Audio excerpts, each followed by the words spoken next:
what I want to find a way to do, what I've been working on, is to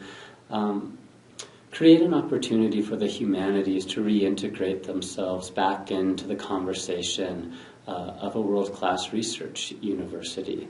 So with a committee that has Laurie Peake from sociology and Ontario Garcia from education and Del Haro from art, specializing in ceramics, and a few others, we've been creating this 3-day symposium devoted to these overlaps and two ideas of crisis and creativity, of the way that crisis of any kind, be it global, such as ecological, be it demographic, sociological, familial, be it a crisis of spirit, a crisis of one's own creative life, that there's a way in which crisis elicits necessary creative activity. And so I'm looking for ways that scientists, archaeologists, sociologists, artists, painters, writers, scholars of the humanities more broadly, are thinking of how their art, their effort towards creative expression, isn't simply describing for a lay public what a given crisis might be, not explaining, say, global warming, but is actively involved in finding ways, if not exactly to solve the problem, to add ideas into that conversation that might uniquely be able to be given from a humanities perspective, with the sense that throughout all of human history and all of those crises that have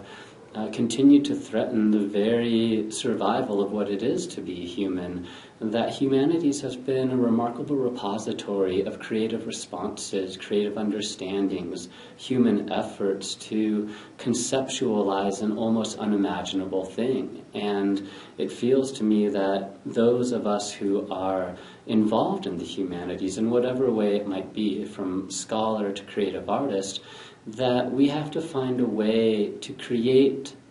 a symposium in the oldest sense, a gathering together of people to discuss what matters most, and not simply discuss it, but out of that discussion to take a step, to take a risk, to begin to collaborate, to make things, to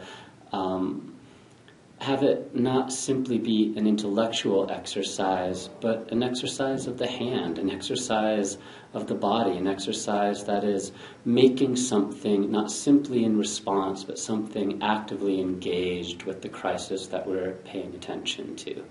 So, with that as the kind of ideal hope, we have this 3-day conference where we have different activities in mornings, afternoons, and evenings. We are inviting 3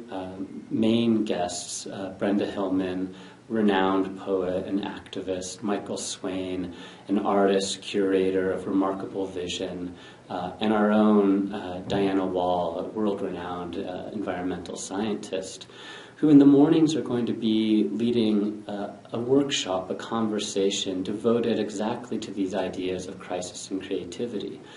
The participants are also invited from across the nation. We have artists who've been in the Whitney Biennial. We have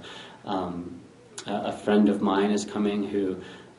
works in mortgages at Wells Fargo, but also at the same time is this curator for a wonderful project in Minneapolis and has been so for years. We have Zen Buddhist artists, we have sociologists, biologists, all coming together along with members of the community to kind of be guided through an approach, a way of thinking, a way of making from Brenda, Michael, and Diana, respectively.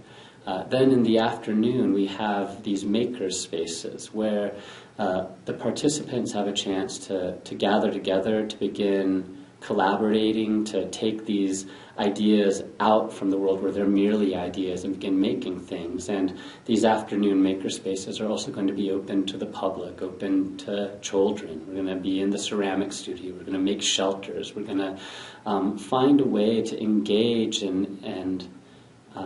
make active everyone and everything we can.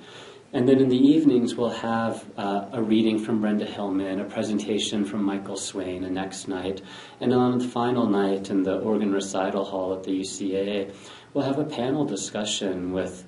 Brenda and Michael and Diana where we ask about their own thinking, their own practice. The public gets a chance to talk to people eminent in their field, not about the thing merely that they're experts in, but far more intriguingly, and I think far more to the ethical effort of the whole endeavor, to ask them about things they're not expert in, to ask them about what concerns them, where they feel challenged, where they feel crises outside of the confines of their own work. So that's kind of the vision of the thing.